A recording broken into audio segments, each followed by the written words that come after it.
السلام عليكم، واش اخباركم؟ نتمنى تكونوا كاملين بخير وفي احسن الاحوال يا ربي.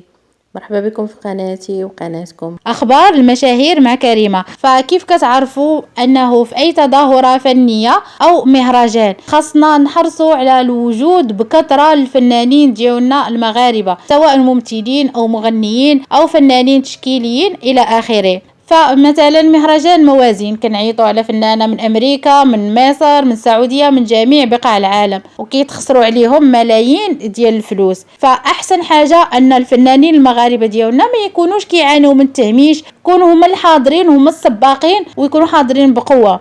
فمثلا السي مهدي كيعاني من تهميش من خلال هالتظاهرات اللي كاينين في المغرب، فقرر أنه يرسل واحد رسالة لوزارة الثقافة، فانشر عبر خاصية ستوري مواقع التواصل الاجتماعي انستغرام. كما كان مقررا، تم تبليغ وزارة الثقافة برسالة تظلمية بخصوص التهميش الذي طالني خلال التظاهرات الفنية والثقافية في الفترة الأخيرة.